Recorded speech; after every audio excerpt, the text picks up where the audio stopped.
446 میں آ کر شیعوں کی حکومت کو ختم کیا تغرل بیگ سلجوکی نے۔ سلجوک مسلمان ہوئے تھے محمود غزنوی کے دور میں، سلجوک ان کے بڑے کا نام تھا۔ تو ایک دفعہ محمود غزنوی نے سلجوک سے پوچھا اگر مجھے تیری مدد کی ضرورت ہو تو کتنے آدمی پیش کر سکتے ہو؟ تو اس نے ایک تیر دیا، کہا یہ ایک تیر ہے میرا، کسی کو یہ تیر بھیج کر میرے علاقے میں بھیج دو تو چند گھنٹوں میں 1,00,000 تلواریں تیرا پہرا دینے کے لیے تیار ہوں، میرے پاس اتنی طاقت ہے۔ تو یہ سلجوک کی نسل میں تھا تغرل بیگ۔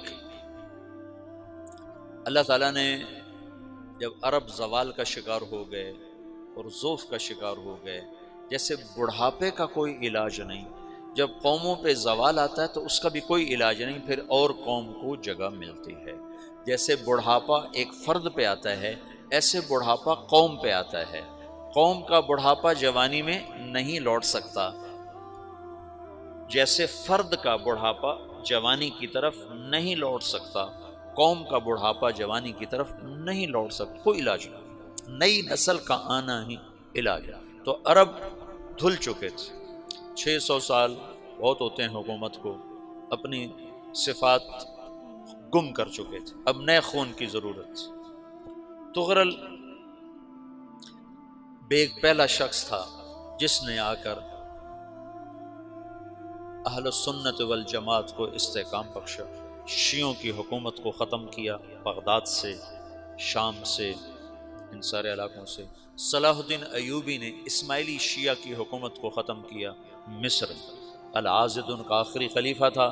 صلاح الدین ایوبی نور الدین زنگی رحمۃ اللہ علیہ کا پروردہ تھا، اس کا دوست تھا، اس کے دوست بھی تھا، بچہ بھی تھا اس کے سامنے، زیادہ لکھنے پڑھنے کا شوق تھا۔ پھر اللہ تعالیٰ نے اس سے کام لیا اور اس کو مصر کا گورنر بنا کے بھیجا، مصر کی مدد کے لیے بھیجا۔ تو وہاں اس نے صلاح الدین ایوبی نے وہاں ختم کیا، تغرل بیگ نے یہاں ختم کیا۔ تو پھر سلجوک جو تھے نا یہ اقتدار میں آئے، ادھر ختم ہو گئی سلطنت بنو عباس کی، مصر ایک چھوٹی سی ترکوں کی سلطنت۔ تو اللہ تعالیٰ پھر مرکزیت کے لیے ایک نظام چلایا، دو لشکر آپس میں لڑ رہے ہیں ایک میدان میں، ایک جنگلی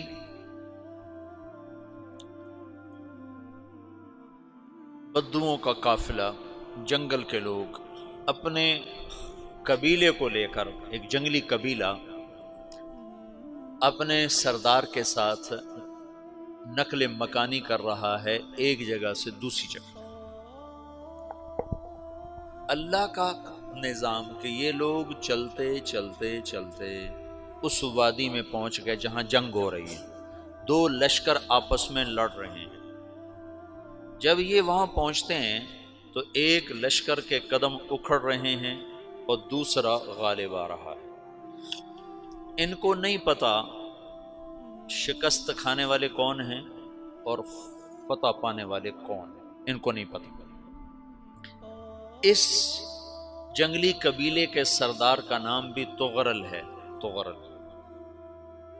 تو یہ سردار کہتا ہے جو شکست کھا رہے ہیں ان کی مدد کرو، کچھ پتہ نہیں کون ہے، کہتا جو شکست کھا رہے ہیں ان کی مدد کرو۔ تو 400 وحشی جنگلیوں نے فاتح لشکر کے پیچھے حملہ کر دیا۔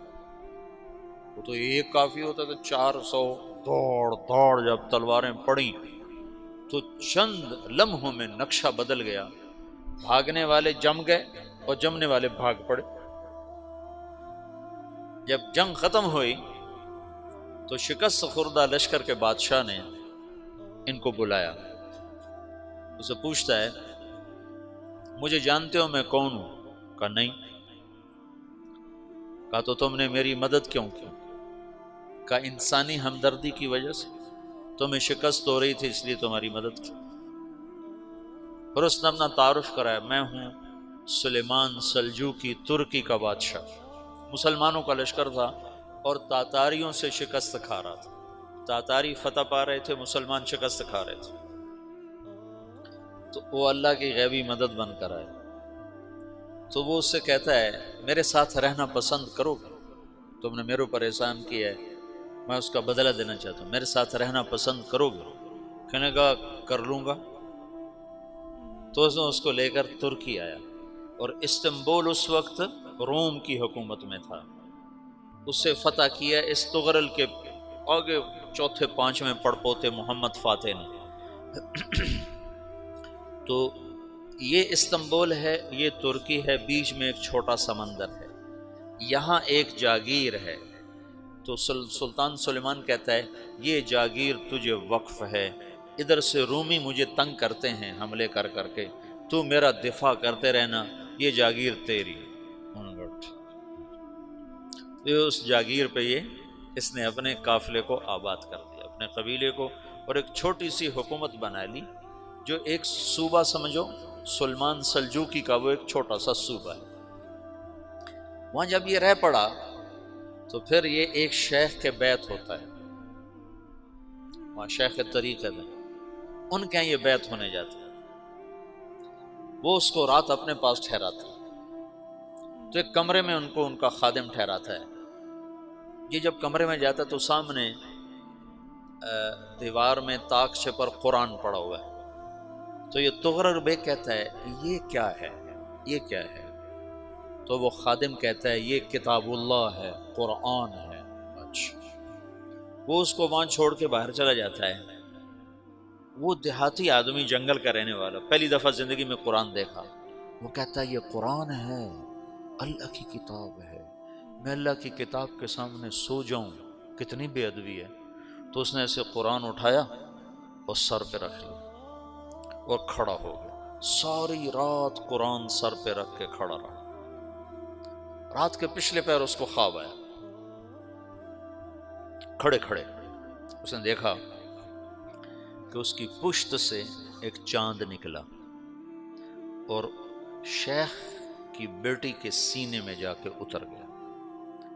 پھر اس لڑکی کے سینے سے ایک درخت نکلا جو پھیلتے پھیلتے پھیلتے 3 بر اعظم پہ چھا گیا، افریقہ پر، یورپ پر، ایشیا پر.